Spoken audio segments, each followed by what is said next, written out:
Hello, everyone. Welcome to an episode of Dear Dr. Fantasy. And I am so excited because for my guest today, I have Jed Hearn. Jed, hello, and how are you? Hey Philip, thanks for having me on. I'm doing really, really good. Yeah, super excited to chat. Great. Now, I think most of my audience will know who you are, but just in case, Jed is an author.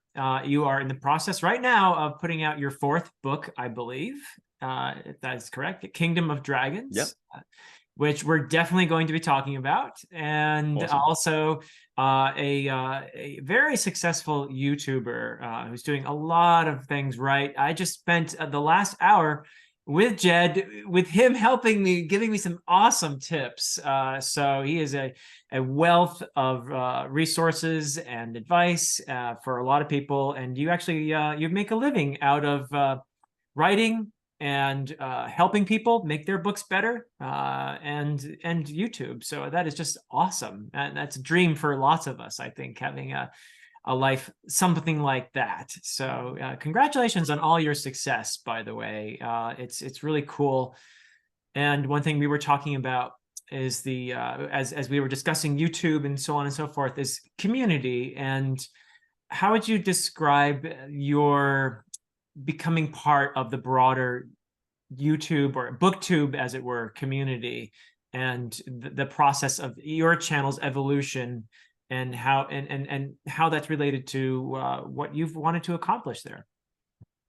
It's a really good question. I think, yeah, like years and years ago, I'd be watching people like Daniel Green's YouTube channel and a lot of the other book reviewers in the space. And at that time, I probably hadn't published anything. That was when I was still working on my first books. And I always just saw these interviews between YouTubers and various authors and thinking about how awesome it would be to really be on either side of that, either to be chatting to some of my favorite authors or to, be getting interviewed about my own books and everything. And one of the great joys of the last few years has been making that dream possible. A Yeah, year ago, I got to chat with Joe Abercrombie, who is one of my favorite authors of all time, same here. Yep. possibly my favorite. Oh, you've talked to him as well. That's awesome. No, So, no, he's one of my favorite oh, authors. okay, got it.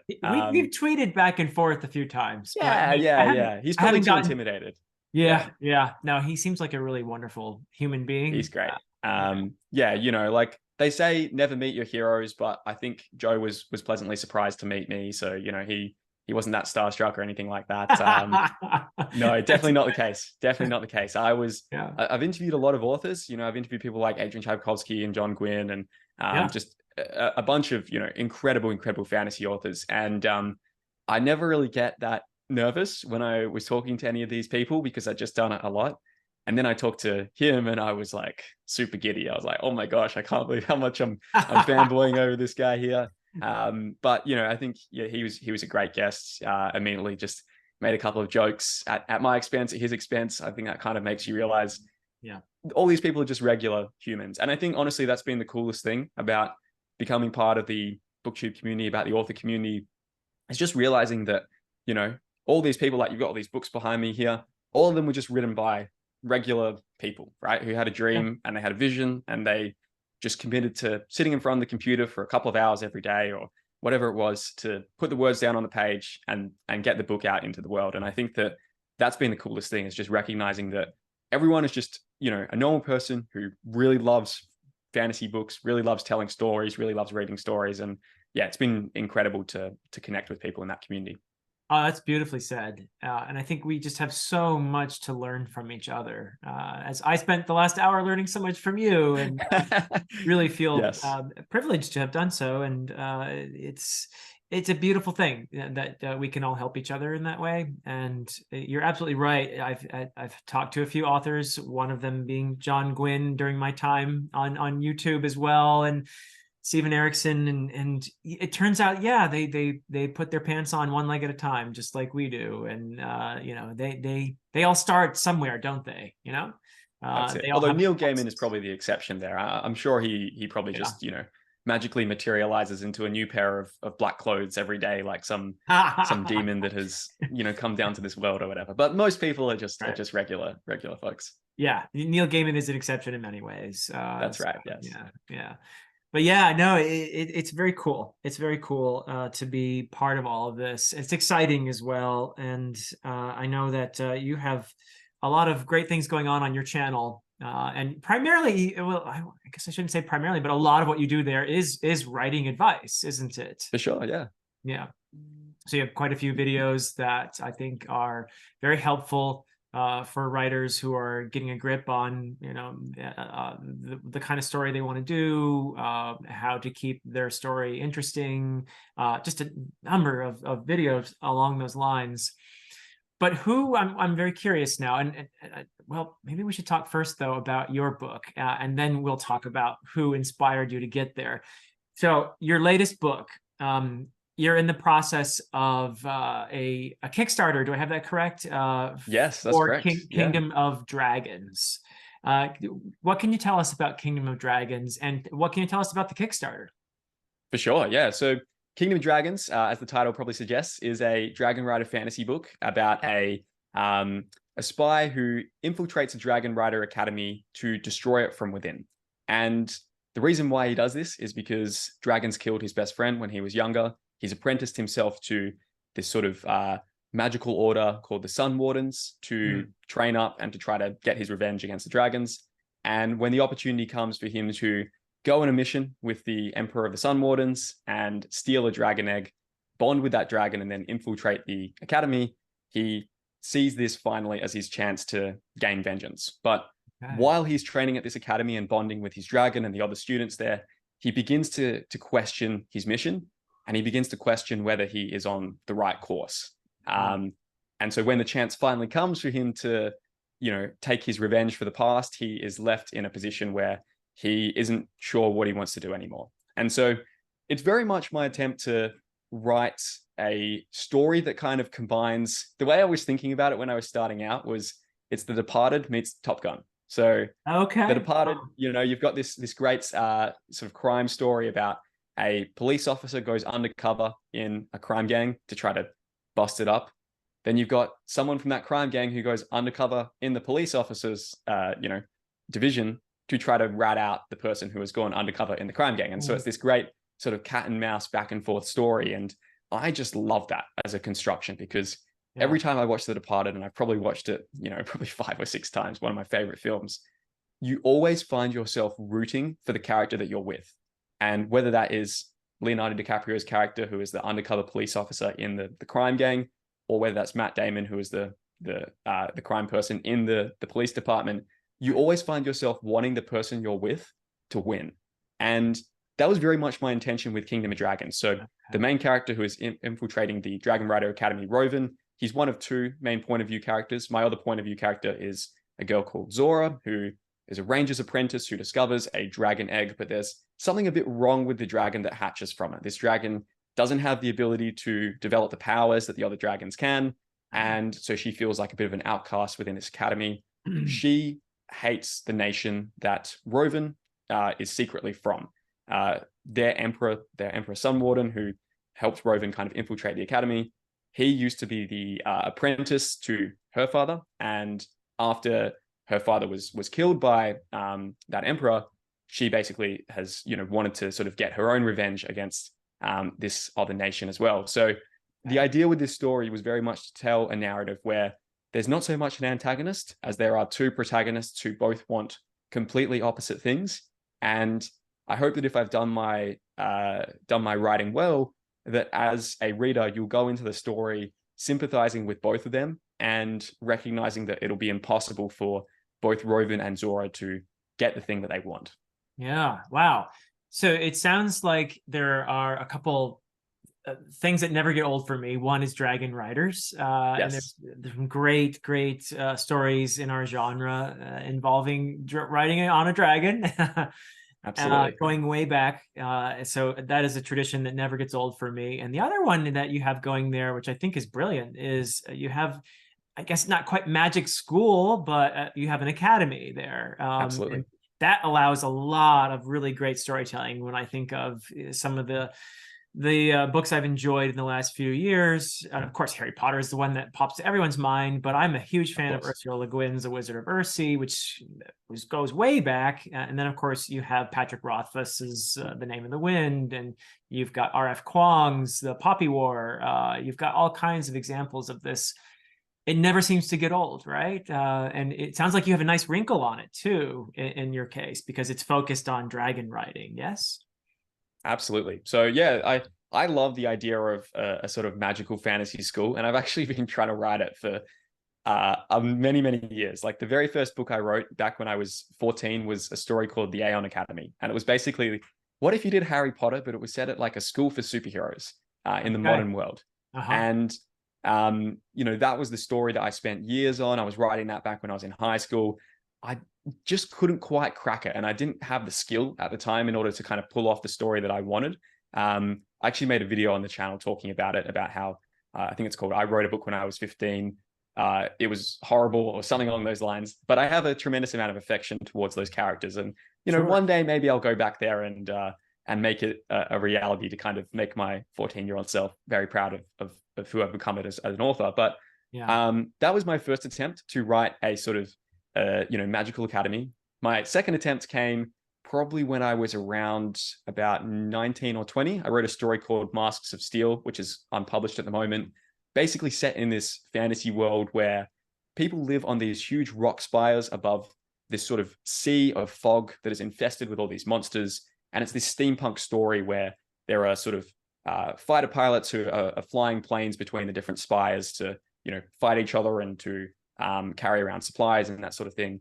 And in this world, I had a sort of training academy where the main character, whose name was Amina, she infiltrates this training academy to try to destroy it from within, because they basically, did things to her family back in the day. So in a lot of ways, I think I cribbed liberally from that story and brought it into Kingdom of Dragons. And I often find that when I'm writing my books, they almost don't work until I start to combine 2 or 3 novels into one novel.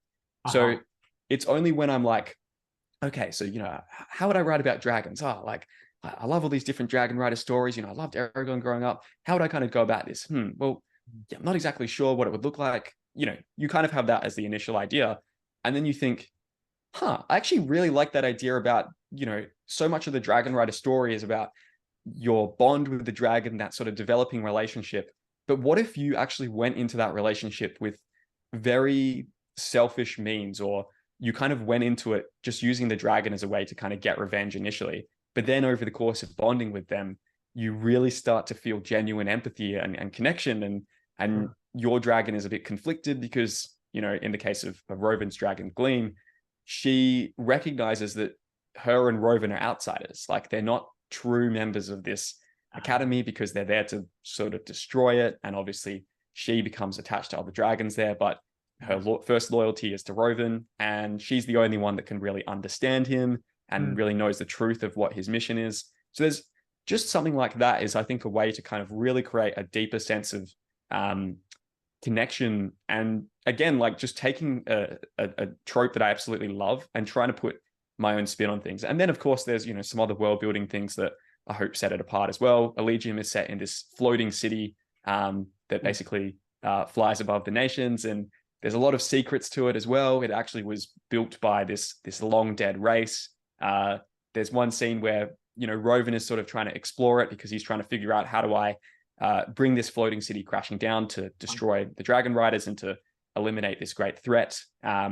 And there's one scene where he's kind of going around and he's like, I swear there was a corridor here yesterday and there's no corridor here today. Like, what's going on? So there's a lot of mysteries there. And I look forward to kind of exploring and explaining a lot of those in future books as well. But yeah, I think that was sort of my appeal, is just, it's this idea of an academy. I think has been something I've tried to explore many times in my writing. And I think that I've only now reached the skill where I've been able to pull it off in a way that I really liked.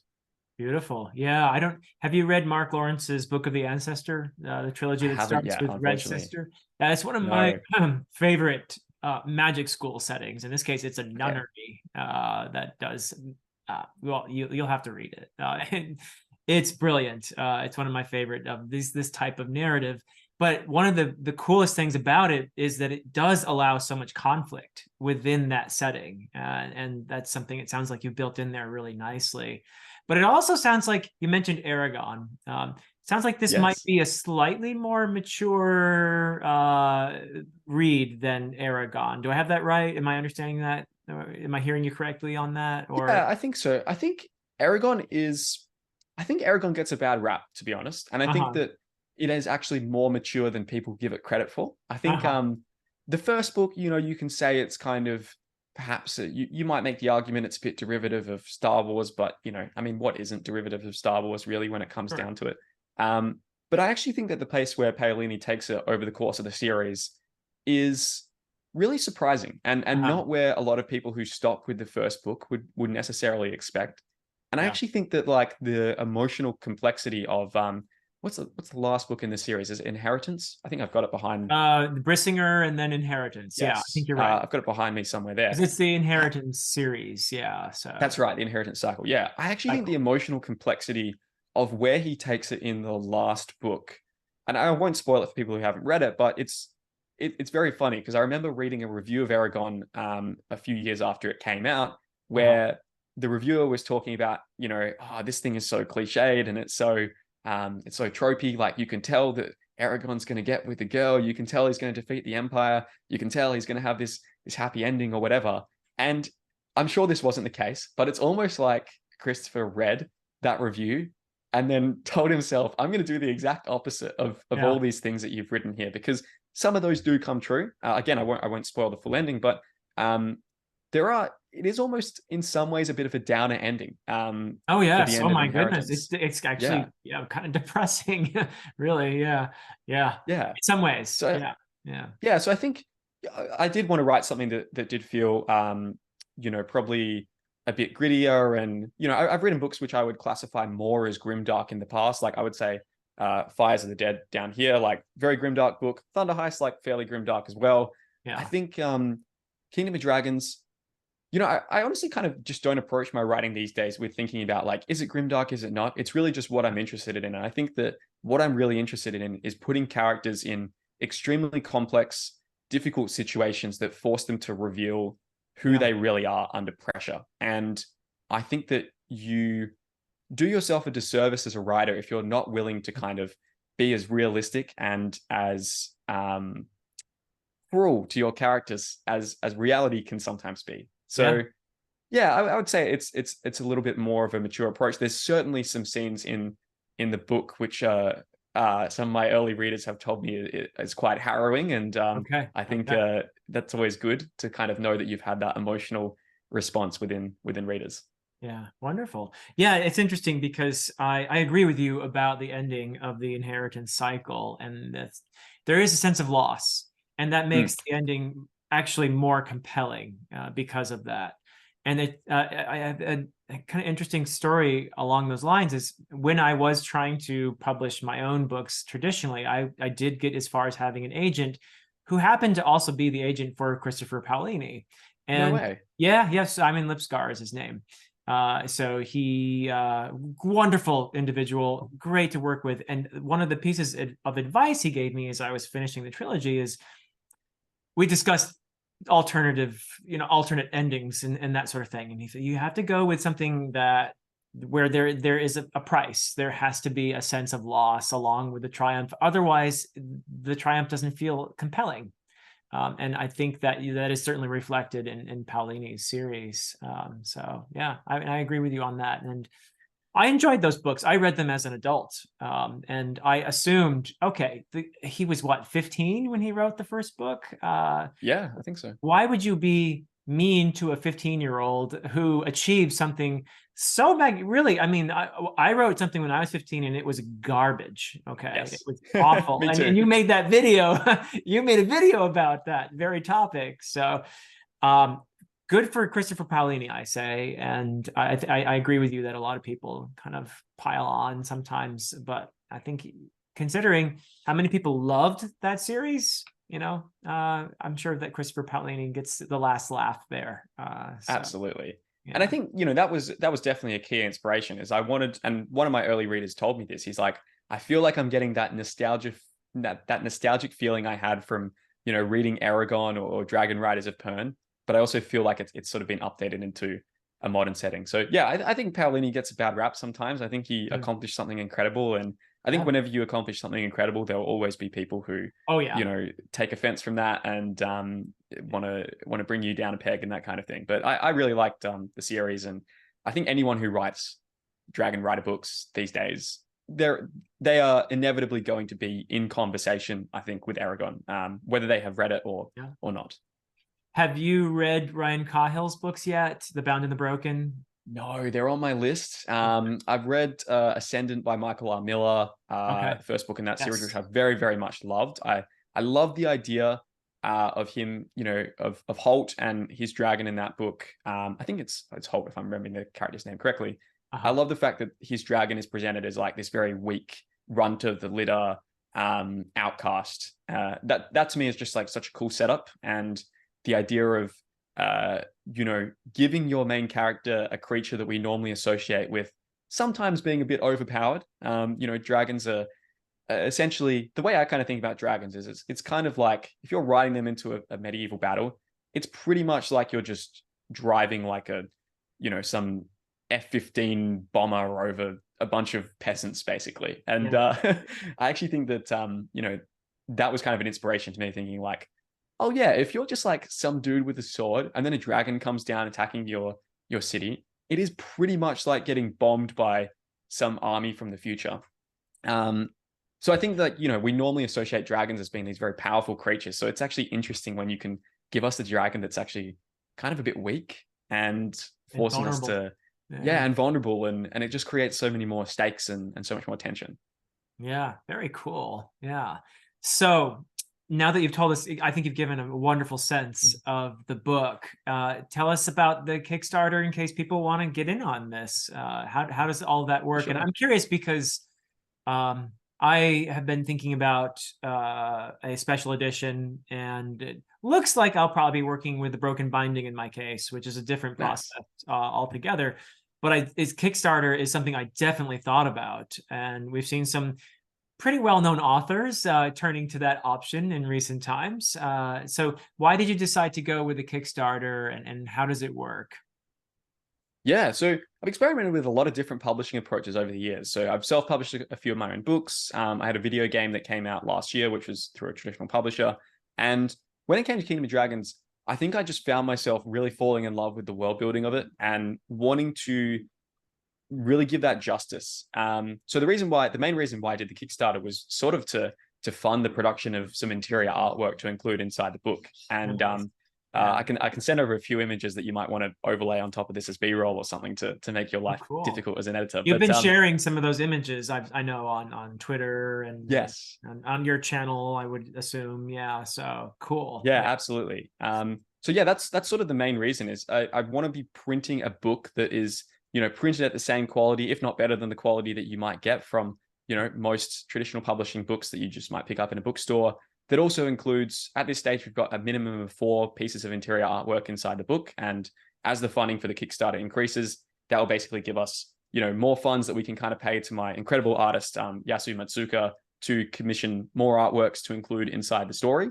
Cool. And then, you know, there's the potential for other stretch goals in there as well, like producing the audiobook of the story, making some other upgrades, that kind of thing as well. So yeah, like the main reason for the Kickstarter was just simply to create something that felt like more of a deluxe edition, to really immerse people within the story. Yeah. And the other sort of second main thing is to have that direct connection to readers. I think one of the coolest things about seeing the growth of the YouTube channel in the last year is that sense of direct address it gives you to readers. Back in the day, authors were very much, I think, ensconced behind all these layers between themselves and the people who actually read their book. You know, you would send it to your publisher, or you'd send it to your agent, and then the agent tries to get a publisher, and then the publisher puts it in bookstores. And a lot of people would kind of never have that direct kind of line of connection with an author. Right. And the awesome thing about the modern era and the availability of, you know, what YouTube has done, what self-publishing has done, is just that ability to be really in direct conversation with readers. And I'm sure you found that with the way of Adan as well. Like you've probably had lots of people who've read it and then they comment on your video saying, oh, like I just finished a series and it was awesome. I had a great time reading it. I love this and this. And like, that's really motivating as an author. And I think, yeah. And I think the kind of, the other thing that goes with that as well is there are, certain platforms that have a bit of a monopoly on where books are self-published these days, not looking at Amazon or anything like that. I feel I feel quite fortunate in the sense that, because I had that game that came out last year, Siege of Treblinka, like that is just in a totally different ecosystem. So I feel a lot less reliant on Amazon than a lot of my contemporaries, I suppose. But interesting. I was talking to Robin Sullivan and Michael J. Sullivan, who he's a massive fantasy author, if you're not familiar with him, who publishes all of his stuff on Kickstarter. And they were talking about how the real benefit of it is that like, it just gives you like direct communication with your readers. It cuts out the middlemen. And it means that you're able to build this audience of people who, have bought your book and enjoyed your book, and you can tell them directly, and you don't have to worry about going through all these different gatekeepers or platforms and everything to get to them directly. So yeah, those are kind of the main reasons. The artistic drive to try to include more artworks in it, to try to produce something that is, really, really high quality, the kind of thing you would maybe get in a deluxe edition, but close to the price of a regular book. And then, the sort of business perspective on, I would really love to have a core group of readers who I just know they're going to be reading all the things I put out. And you don't necessarily have to worry about the Amazon algorithm changing or different platform changing or that sort of thing. So those are kind of the main reasons for it. But I think with you, man, like, Broken Binding, they're awesome. Like the work they do is incredible as well. But also if you put out an omnibus of your Way of a Dawn series on Kickstarter, like you would crush it on there as well. Like you already have such a cool audience for it. And even the look of your books is just unlike anything I've ever seen, with the stained glass sort of covers on it and everything. They're really, really pretty. Yeah, thank you. I can only claim credit for the idea. And then my artist, Kira Gregory, did a wonderful job. And my cover designer, Jack Shepard, did a wonderful job. And he also did the map inside. So I was fortunate to work with really cool people. And you've touched on a bunch of the reasons why we're in a very exciting era for fantasy and for publishing and writing. There are so many paths now that you can take. And traditional publishing is still there, and I think that's great. I think that the important work is being done in traditional publishing, so that's a great thing. But for a lot of us, I think self-publishing in one form or another is going to be the more attractive option. And of course, doing a Kickstarter like you're doing right now for your current book, that's something you can do because you've done the hard work of making. Creating an audience. You published 3 books prior to this already. You did the video game. People are beginning to find out who you are from your YouTube channel as well, and that's a lot of work. You've put in a lot of work, and so you're in a position now. You're not Brandon Sanderson, no, but you're in a position where you can do a Kickstarter, and a lot of people are going to be like, yes, they're going to be excited about that. But that's a key thing, I think, that is to keep in mind for anyone who is thinking about. I don't know how many videos you've made on marketing that side of publishing. That's maybe. Did I just give you an idea for a video? Maybe I might be writing notes down as we speak. Yes. So how to market your book, because yes, you give great advice to writers, especially people who are just beginning and trying to figure out how this whole thing works. But it will all be for, count up all your friends and relatives and divide it in half. And that's pretty much how many people will read your book, unless you figure out a way to get out there and put your marketing hat on. So, that's a key thing, isn't it, really, for the self-publishing? Yes, it's very exciting that we have wonderful editors out there, like my editor that I worked with, my developmental editor, AP Canavan, just fantastic person.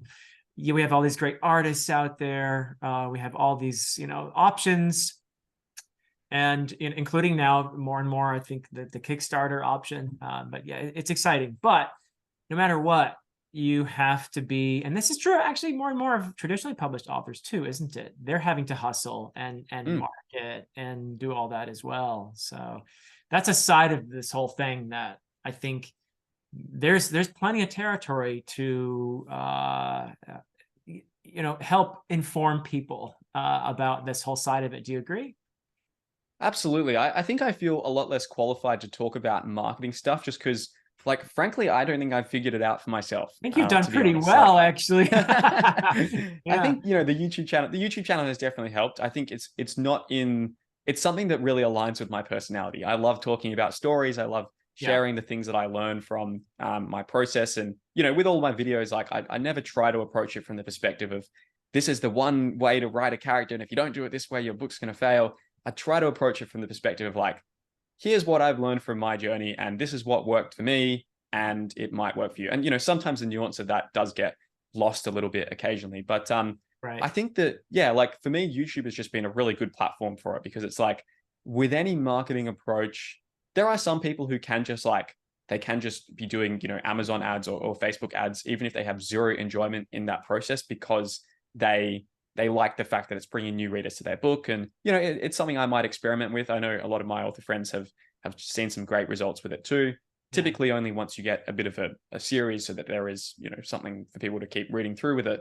But for me, it's like I've always been interested in how do I do like a marketing approach that just feels fun, that just feels Uh-huh. enjoyable to do for its own sake. And Yeah. like this right now, this conversation, it's like, this is fun. Like I'm enjoying this. This is a Yeah. great time. And I think that that's the same thing I think about with my YouTube channel. Is just I love talking about stories. Like I'm obsessed with it. I'm editing my own books. I'm writing my own books. I'm editing other people's books. I think I've edited about 20-ish different fantasy stories this year for various Fantastic. writers.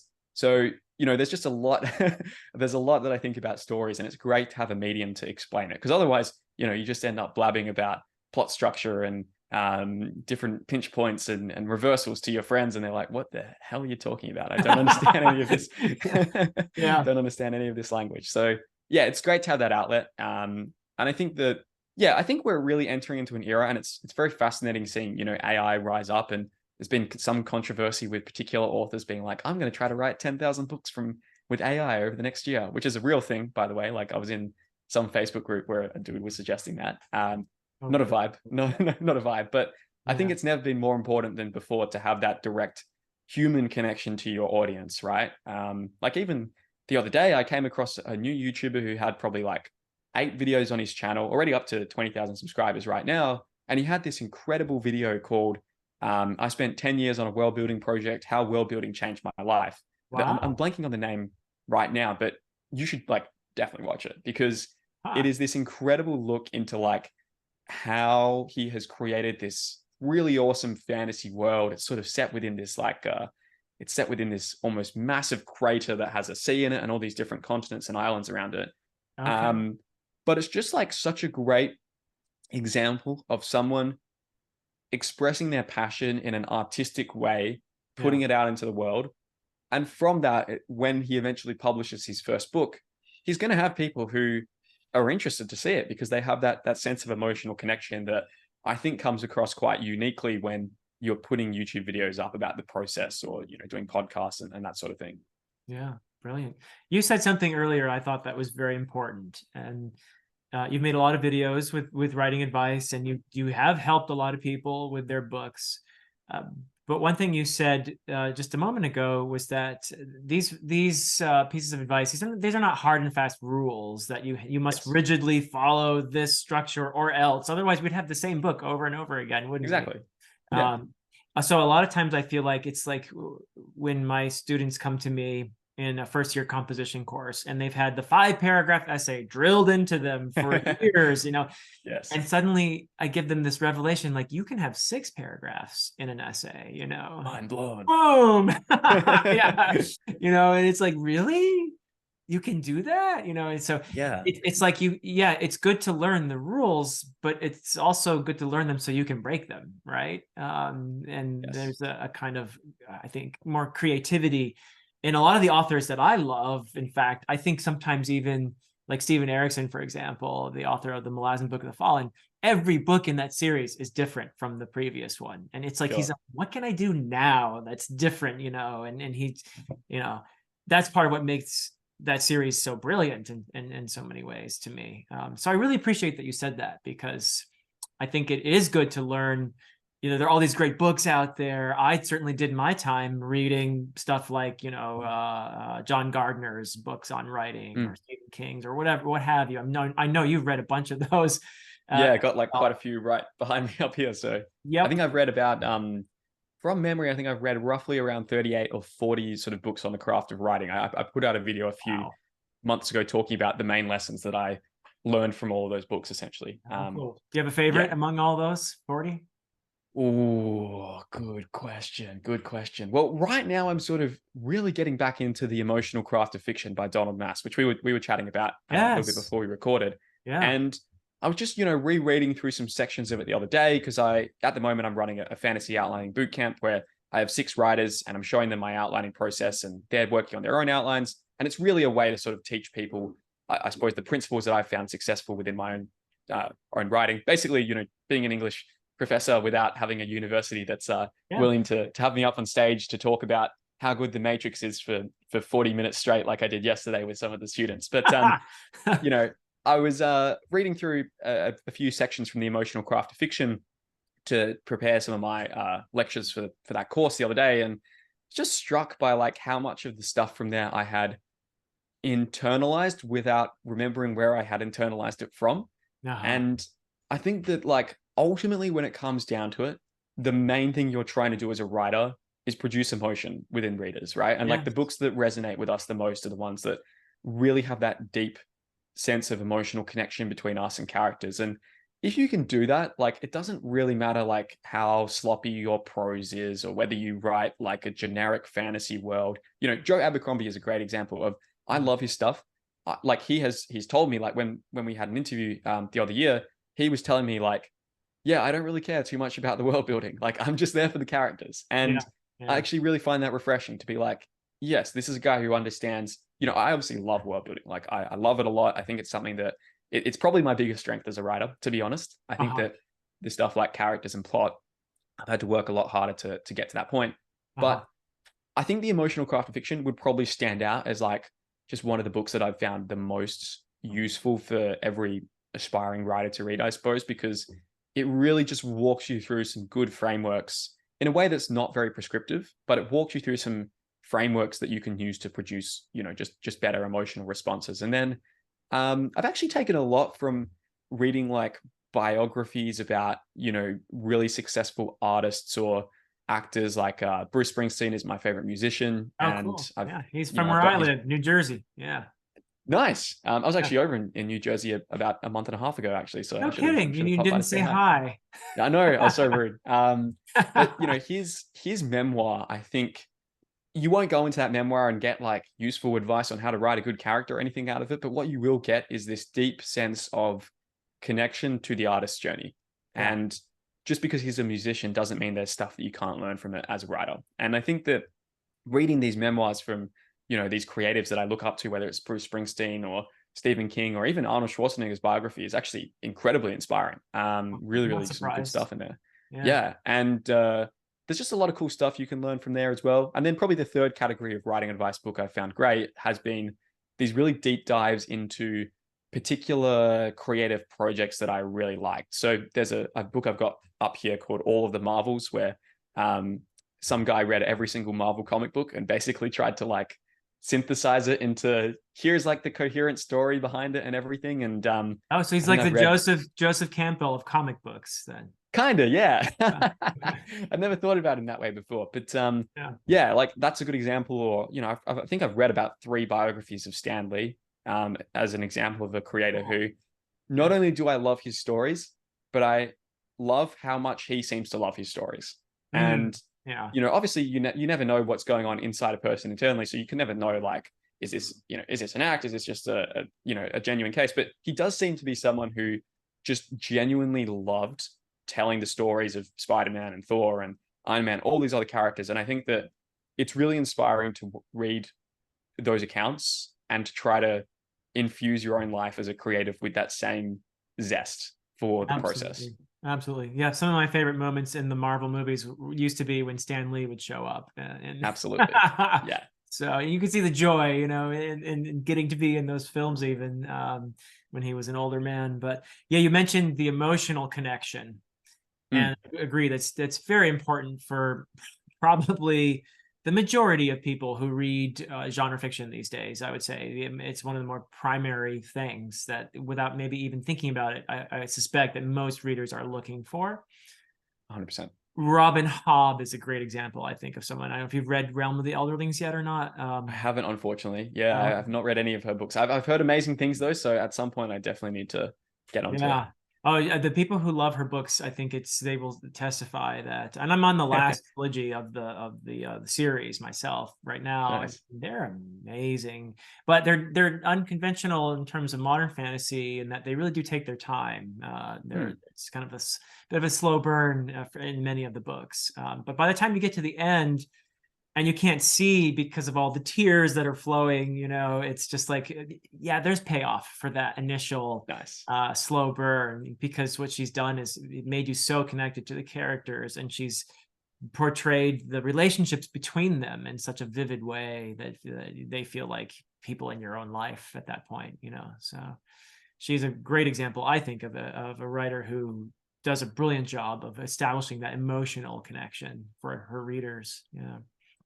I think So yeah. yeah, just one thing I want to touch on there, because you were mentioning Stan Lee before, and something I was thinking about is I think the reason why people did have those emotional connection with the Marvel movies back in the day is because they kind of did feel like they were one person's, unique creative expression, in the sense that even though, obviously he wasn't the one writing the movies, and there were incredible creative teams and actors and crew members that were going into those films, very much collaborative team efforts, having that like kind of emotional center to the films, I actually think he had a very underrated role to play in the Mm. reason why those movies were incredibly successful. And then, unfortunately, he's no longer with us, and I think that it's been something that has maybe been lost a little bit in recent Marvel movies, where you no longer feel like this is a one man's, or one person's dream that has become manifest, I Mm. suppose. But yeah, I think that like emotion is something that I think about a lot within my stories, and I often, I'm thinking about,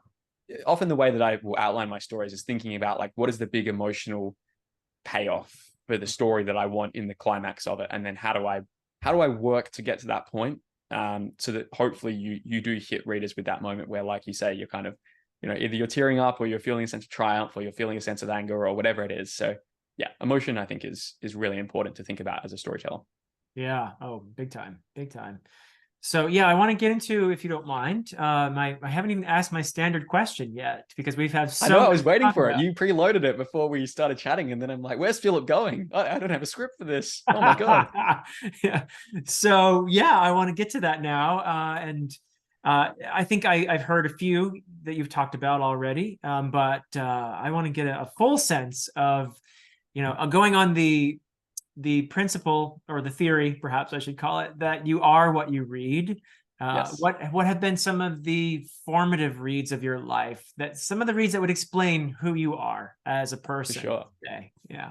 Yeah, so I think there's kind of two distinctive phases when I think about it. And the first is probably the books I read in my childhood that really immersed me within fantasy and gave me such a deep love for the story. And those would definitely be Harry Potter. Uh, Like probably pretty much everyone else. I absolutely adore the series. I think it is an incredibly powerful examination of the oftentimes painful process of coming of age, and of yeah. recognizing and finding your place within the world. And then it's immersed within this incredible magical world that just feels so lifelike, and so compelling and so interesting to explore. So I think that, Yeah. Harry Potter was a huge inspiration. I remember reading that when I was, my neighbor actually at the time introduced me to that when I was 7 years old. And Uh, I distinctly remember, finishing the Deathly Hallows when I was 9. That was just after it came out. I think I probably sat in the chair in my parents' living room for a good 4 hours, just finishing that book and feeling like such a profound sense of meaning, to be like, oh my God, I've seen like this guy's like whole, teenage life essentially like passed before me over the last couple of years. And obviously I was a 9-year-old kid at the time. And I think that really probably gave me a lot of, just an understanding of what it meant to grow up and mature, that then as I revisited the series over, the next decade and a half, because I've probably read it 10 times or something along those lines. Every time I've read it, there's been new depths to the story, and there's been new things that I never noticed before, or I never cared about before, but because of the particular era of my life that I'm in, I've responded to it in a different way, or I noticed different details. And I think they're intensely rereadable stories, which is something that I, really aspire to create with my own writing. Is how do you make something that someone can read 10 times without without getting bored, which is a tricky challenge. Yeah, So beautifully the other said. big books of the other big books of phase one would be, I think, the Percy Jackson series by Rick Riordan Uh-huh. and the Skullduggery Pleasant series by Derek Landy. And those books as well, like, again, Percy Jackson, I think, kind of iterated on Harry Potter in a way that was incredibly fascinating to me, where it's Yeah. about this young boy who, discovers he's sort of the son of Poseidon, and the Greek gods are real, and they're still existing in this world. And he doesn't go off to Hogwarts, he goes off to a summer camp, Camp Half-Blood, with a bunch of other demigods that are also the sons and daughters of the Greek Very similar. pantheon. Very similar. Very Yeah. similar. But I think that, he takes it in a very different direction. And Sure.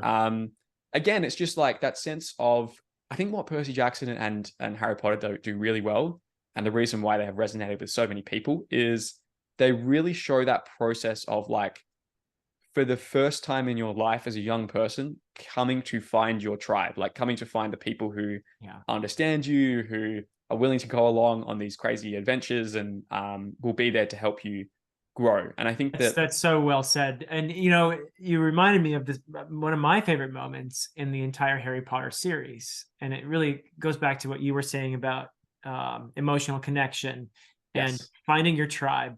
There's a moment early in the very first book, Harry Potter and the Sorcerer's Stone, although you might know it as Harry Potter and the Philosopher's Stone over in Australia. Okay. Yep. We'll go with that. Um, yeah, they changed it for the Yanks, I guess. I don't know why, but so, that's it. No one but wants to read a book about philosophy. philosophy, yeah, Get come this on. nonsense out of here. Yeah. Yeah. But the moment that actually got me to tear up, and I read them, by the way, as an adult. I was like about 30 years old when I read them, but I read them with my daughters. So Awesome. yeah, it was Yeah. that was a magical thing in and of itself, being able to read them with my daughters. Mm. So the moment when Harry Potter with Hagrid goes into the leaky cauldron, and he's had this is early, so I'm spoiling a little something here if you haven't read it, but it's really not. It's very early in the book. He's had this life with the Dursleys that has been simply abusive, and he is made to feel like an outsider. He's made to feel like he is not wanted. And suddenly he walks in this place and everybody's, oh, you're Harry Potter. And everybody knows him. And he's, and then he goes, of course, into Diagon Alley from there. And it's like suddenly he understands, oh, these are my people. This is my Yes. tribe, and that is just such a magical, wonderful thing. And that's something we all long for. That is directly accessing, I think, some of our very deepest desires, and that we experience in our own lives. So it's a wonderful thing. Yeah. Yeah, I think it's an incredible series. I think, that emotional experience you're describing right there about, finding your tribe, finding your people. Yeah. That was like a big thing I wanted to do with Kingdom of Dragons, was just like, both of my main characters, I suppose more for Rovan than Zora, he has never really found the people he's connected with in his life. And then he finally eventually, comes into contact with people who do understand him, and, he develops relationships there and everything. And Rovan and Zora sort of grow closer together. But it's tempered with this sense of like, oh, but I'm here to betray these people. So it's kind of like, Harry Potter if Harry was there to like blow up Hogwarts or something. Wow, you've got some nice conflict built into that. Yeah. Yeah, Nice. exactly. Yeah. But yeah, so Harry Potter, absolutely loved. Percy Jackson, Skullduggery Pleasant, which is awesome. Like, it's a series that is now 15 or 16 books long, and I've read them all, and they're still great. But essentially, It's about a young girl who, after her uncle is murdered, meets this 400-year-old magical skeleton detective in Ireland, and basically gets embroiled in this magical world that operates alongside our own. And the first two books are good, but the series goes incredibly dark and complex and deep as it sort of evolves over the first 9 books of phase 1 of that series. And then there's a second phase as well. And one thing I really love and respect about Derek Landy's writing in that book is he begins with our main character, Stephanie, being 12, But in each book, she gets like more or less a year older.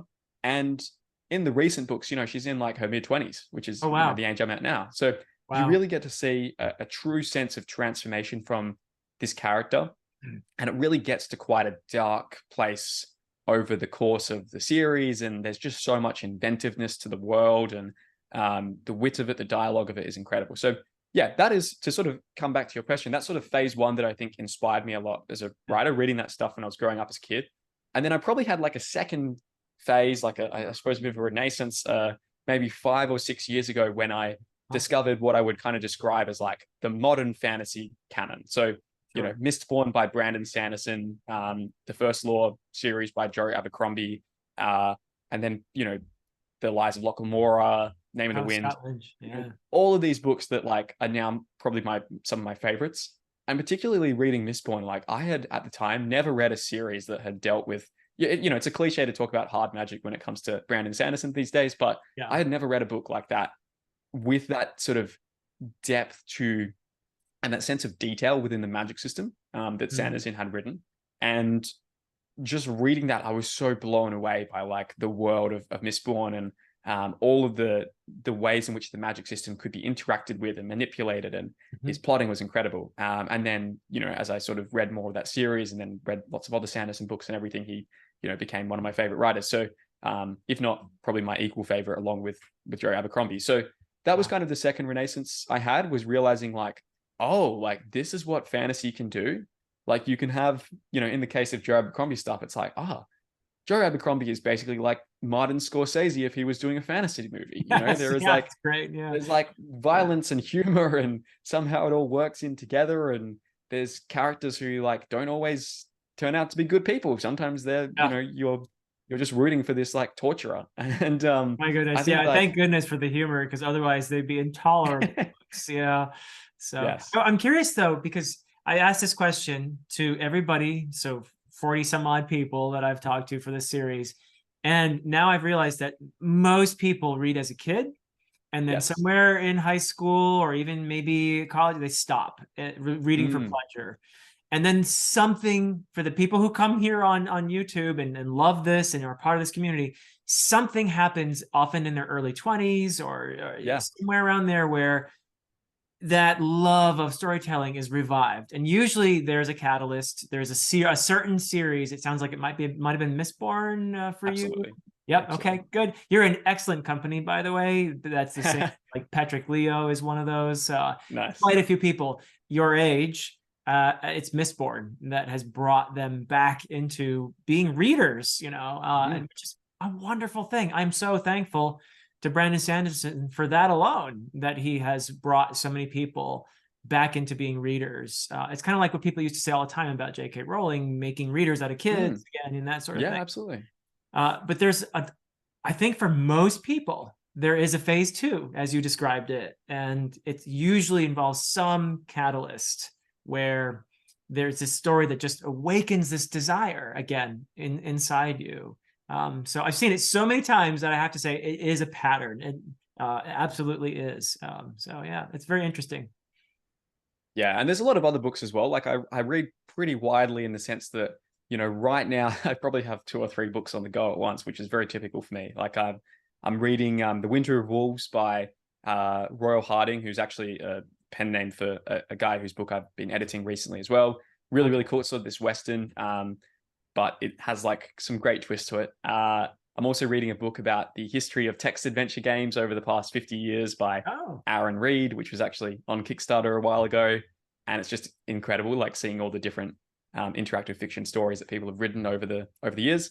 And then I'm also also reading a book called Work, A History of How We Spend Our Time, which is essentially a very detailed look from how we went from, you know, like single-celled, you know, organisms that consumed other organisms or whatever, all the way up through to like hunter-gatherer societies, agricultural revolution, and then our modern sort of working habits and that sort of thing. So, and then there's, you know, I love reading a lot of like books I suppose people would call literary, although I kind of hate that term. I feel like it's so snobbish, but you know, I recently reread What Makes Sammy Run, which is this really entertaining book by Bud Schulberg that came out in the 40s about this ruthless sort of kid in 1920s New York who eventually, through a lot of backstabbing and Machiavellian tactics, rises up through the 1920s Hollywood world to become a, very successful director, if you can call him that. So yeah, I read pretty widely with a lot of different stuff, and then I love good biography as well, and that sort of thing as well. But yeah, definitely, like, I think my main passion is obviously fantasy. That's what I read probably the most, and that's what I write a lot. So yeah, I think it's really important as an author though to just have a really wide range of influences that you can be drawing from, and to be pursuing your own curiosities so that you shape yourself into someone who is unlike any other writer that anyone else could read. Not because you're particularly special or talented or whatever, but just because you're looking at things and you're thinking about things that people haven't thought about in that same combination before. Yeah, yeah. No, you're absolutely right. I could not agree more with you about that point, that reading broadly is very important. And you're doing so many things right, really. I wish I had been that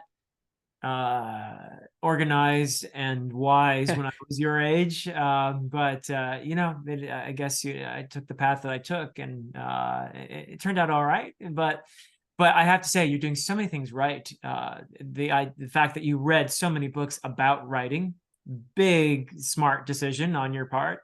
The fact that you read broadly, including nonfiction, very, very important, but also outside of your genre, because you get ideas from that. You get ideas sure. from the nonfiction is feeding your imagination as a writer. And that's very important, isn't it? Dude, it's huge. Like, I think that, I certainly am not the first author to do this, but I think that, yeah, the degree to which your stories will feel realistic is very related to, how much research have you done about these things? And often I don't do research in like a proactive way. Like, I would rarely, sometimes I would, like, I'd think about, oh, okay, what would a floating academy for dragon riders actually look like? Let me look at like some military schools or, whatever, and structure things. But oftentimes research is like quite a passive process where, I'll read a book about the history of work and how we have related to it because I'm interested in that topic. And I'm like, now that I've sort of become a full-time writer and YouTuber in the last few months, I'm like, wow, I have a real opportunity to structure my work however I want to. But a lot of the time you just default to the same behaviors you had when you had a day job where you're like, okay, I'm just going to, work like all the time, or, I'm not going to give myself any breaks or whatever. So that was my initial motivation for going into the book. And then he starts talking about bacteria and everything. And I'm like, I was wanting to read about like how to overcome my workaholic tendencies or something like that. And, he is talking about bacteria and that kind of thing. But then you kind of get immersed within that research and within that world in its own regard. So I know for you, you've done a lot of studies into medieval sort of periods and that sort of thing. I'm a medievalist. Yeah. So Yeah, I read Old English poetry that's and Old awesome. Norse sagas and that sort of thing. That's pleasure reading for me as well. And that's very much fed into my writing. Yeah, for sure. It's, Where would you recommend starting with that stuff? Because I would love to, like I've got a copy of Dante's Inferno behind me here, and I've got like some of the great. older texts and everything. But like, where would you recommend is like a good place for someone to start who maybe hasn't explored all of that before? So it depends on what you're after. Dante is a brilliant, Dante's Inferno and all that. But I am very much plugged into the Old English tradition, which Beowulf is the most well-known Got poem, it. of course, and central to a lot of not just my own writing, but a lot of the authors that I really love. Starting with Tolkien, of course, he Of was course. also a scholar of Old English and knew a ton of languages and that sort of thing. So I was probably thinking when I was young that, oh, that's how you become a great writer, is you learn a bunch of dead languages, right? Which is not advice I would actually give to someone right now, unless you really want to do that, which I loved. I had a great time with it, and it has turned out to be, I think, in my case, a central to what I do. Someone who's very intimately familiar with Beowulf will Hmm, see a lot of the stuff that a lot of the nods that I'm giving in my writing, which you don't have to notice that stuff. You don't have to know Old English to appreciate the story, but I get extra fun when somebody gets a reference, nice. So yeah, where to start though? Yeah, Beowulf, of course, is in Old English. But if you're interested in the sagas, which to me, some of the very best, if not the best storytelling that was going on in the Middle Ages, was coming out of Iceland, which Hmm. is crazy to think about. Here you have this remote island that is, maybe it's not even Europe anymore. I mean, it's just out Yeah, true. there, and it was colonized by these people primarily from Norway, but they stopped, in Ireland along the way, and there were definitely some Irish people there as well, but mostly people Scandinavian, and for some reason or other, when they became Christianized in the year roughly about 1000, unlike the English, who basically within 100 years were no longer talking about the old gods, right? That was Hmm. forbidden. You wouldn't mention, even in Beowulf. No, there's no mention of Odin and Thor and all that, even though it's about the pagan ancestors of these people. But in Iceland, they had a very tolerant attitude, and so Christianity was important because it brought literacy, so you could write these things down. These old oral formulaic traditional poetry poems were eventually written down because of Christianity. But in the case of Iceland, for whatever reason, they just said, "Oh yeah, we will write down these old stories before everyone forgets them." And so you have wonderful resources like the Eddas. We have the Prose Edda by Snorri Sturluson, which is a great text because most of what we know about the Germanic gods, the Old Norse, Odin and Thor, and all that comes right from there. It's Hmm. it's pretty. I promise you, if you read Neil Gaiman's book about Yes. Norse mythology, he's essentially just retelling stories that Snorri told. And Neil Gaiman is awesome, and I love the voice that he tells those stories in. But that's all he's doing, really, is he's retelling those tales right out of the Prose Edda. And there's also the Poetic Edda, which I would recommend reading after the Prose Edda, because they're very obscure unless you know the references, which you'll get in the Prose Edda. But then there are these wonderful, as far as just straight up great storytelling, the sagas are Hmm. where you should go. And some of them are mythological. So, like the Volsung saga, for example, deals with the legendary heroes of the Germanic past. And these were well known to not only the Old Norse, but also to Old English and people over in various parts of what's now Germany, etc. And then you have the Icelandic sagas that are more domestic, that are about people in Iceland and their early efforts at settling this place and their conflicts. And they are like novels, but they're written from a very objective perspective. In other words, you don't get into the heads of the characters; you just see what they do, and Hmm. it's very kind of minimal style in many ways. I just find them such compelling reads. I mean, it's great storytelling. To be quite frank with you, a lot of medieval literature is very churchy Sure. and boring, for modern people. But the Icelandic stuff, there's some great storytelling. So things like Njal's saga, for example, or Grettir's saga. Those are a couple of the good ones that I would recommend starting with. Just there are some compilations of Icelandic sagas, and you'll find a lot of the good ones in there as well. But they're just great reads. Another cool thing is, if you're a speaker of modern Icelandic, you can more or less read the sagas because their language hasn't changed all that much. They're Oh, isolated. The language is fairly conservative. So sure. that's kind of cool too. So yeah. Okay, sweet. I have to put it on the list. You've definitely given me a good sales pitch of it there. Oh, good, good. Yeah, I'm doing my best because they're not extremely read, I think, outside of Iceland and a few weirdos like me. But they're cool as heck. And I know that they've inspired a lot of modern fantasy writers. Yeah. So yeah, yeah, very cool. And if you want to know, like, stuff that's inspired a writer like George R. R. Martin, then I think later stuff like 14th century and the 15th century. So there are, I think it's well known that Martin in A Song of Ice and Fire was very much inspired by the Hundred Years' War and the Wars of the Yes. Roses and that sort of thing. And there are authors from those times like Froissart, for example, who chronicled these wars, the Hundred Years' War, and told about all these atrocities and then you think like, Yeah, Martin was not making all that stuff up, really, was he? Nope. Yeah, yeah. So, but very cool. Yeah. So what's around the corner for you? What are you excited for in the future, as far as your YouTube channel goes at the moment?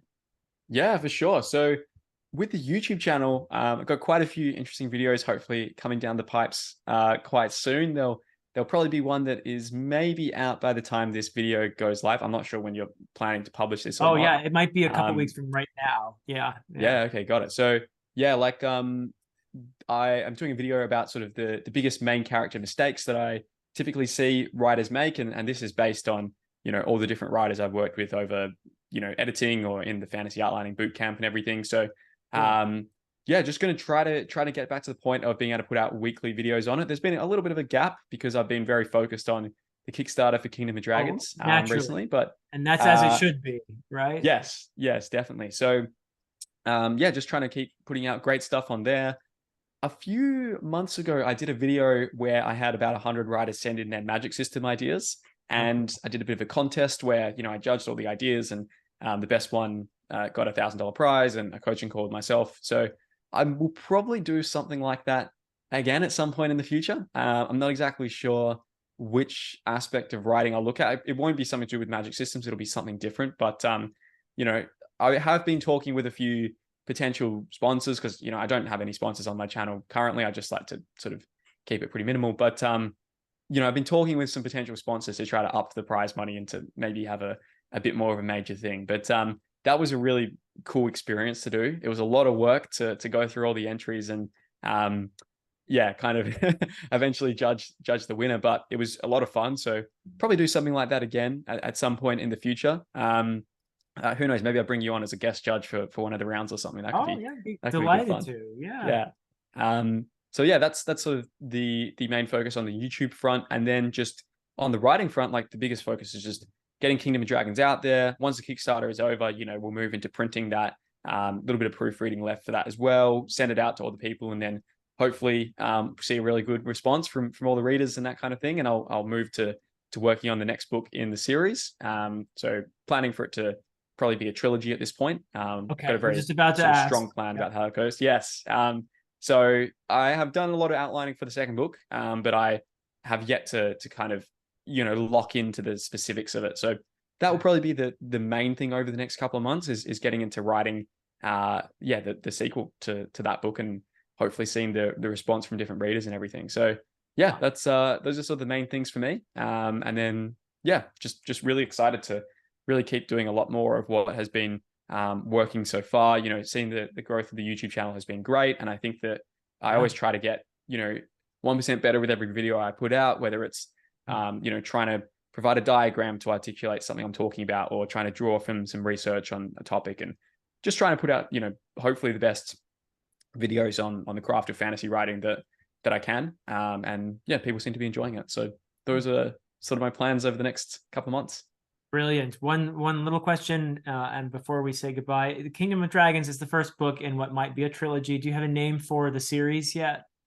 You know what? I actually don't yet. Okay. I probably will before we print it and send the books out and everything. I've got a few things kicking around, but at the moment I don't actually have a Sometimes the definitive title name is for the it. last thing that comes to mind. Yeah, the Yes. whole story's done, and and then Yeah. what do we call this? Yeah. So Yeah. yeah, well, you're doing so much that's exciting. You've had some success on YouTube, and it's deserved. You've certainly done your homework. And I wish you so much fulfillment and success with your writing. Very exciting, and I will be checking out your books myself. What are the Oh, titles thank of your you. other books, your previous books, but it's just so people know as well? Yeah, for sure. Yeah. Yeah, so first one was Fires of the Dead, which is actually a novella. It's something that most people read in just 2 to 3 hours. It's basically about a bunch of thieves who go into this bushfire ravaged haunted forest to try to find the skull that belonged to this dead pyromancer, this Cool. sort of magician that can draw energy from fires to create their own flames. And while they're going through this forest, they discover that maybe it's not as deserted as they thought it was. And Okay. we lead to a lot of interesting showdowns in there, shall I say. Um, Second book I published was Across the Broken Stars, which is a bit of a space fantasy novel about a sort of cowardly war deserter who 20 years after the war that saw his nation colonized by this rival country, is basically confronted by this young girl who wants his help to take him to a mythical safe haven that may or may not exist. And he is sort of grudgingly forced to do it. And over the course of that journey, he realizes this is kind of his chance to redeem himself for the failures of his past. And that's set in a world where people live on these discs that float in space. And there's all these different sort of Indiana Jones style clues that they have to follow to find this safe haven that may or may not exist. And then the previous book to the one I published, The Thunder Heist, is set in this world where humanity lives on these floating city ships that are on this monster-infested sea, because the land all around the sea is absolutely filled with even bigger monsters. And it's about a pirate who goes to a city that is powered by a device that channels energy from lightning with the intent of stealing the device for herself to try to get revenge against something the city did to her in the past. And yeah, those are the three previous books. And then I've also got Siege of Trebelin, which is a interactive fiction game, sort of like a choose your own adventure kind of thing. Although I don't think for legal reasons I'm allowed to describe it as a choose your own adventure. So it's definitely not a choose your own adventure, just making that clear. And in that, you basically play the ruler of this magical fantasy city that comes under siege, and you have to try to prevent your city and your people from falling victim to the aggressors. And that's probably the thing that is actually, weirdly enough, even though I've written a lot of novels, that game is probably the thing that's had the biggest sort of reception from a commercial perspective. And probably most people who've read my stuff know me most from that. But that is like, that was a real joy to write. And yeah, it's a very fun experience to kind of see how different people play it, and then ask them, what pathways did you go down? Did you become a tyrant at the end of it? Did you have your city overtaken? Did you romance this character or this character? And it really tells you a lot about the people who play it when you kind of hear how their stats and how their journeys end up at the end. Wow. Very cool. Yeah, I don't play video games because if I did, I probably wouldn't do anything else. Yes. But I had a student who, I did this on a video actually, who explained to me, this was early in my channel, who explained to me how storytelling in video games is so important and how there's awesome storytelling going on in video games. And then he taught me to play Witcher 3, which was somewhat comical because I couldn't even walk straight. But it was a lot of fun, and I really did enjoy learning about storytelling. So that's something we'll have to talk about it some other time because that sounds like it could be a whole entire different conversation. Yes, definitely. But thank you so much. Yeah, thank you. This has been an absolute pleasure, Philip. Like, really enjoyed the chat. And yeah, I think you're doing some awesome stuff with your channel as well. So thanks for having me on. Thank you. Yeah, thank you, Jed. This was a lot of fun. I've really enjoyed getting to know you. And I'm sure any of my viewers who don't know you yet will feel the same. So best of luck with Kingdom of Dragons. And I will look forward to seeing more of your content. And want to thank everybody for watching this. And of course, there will be a link to your channel in the description. So everybody, until next time.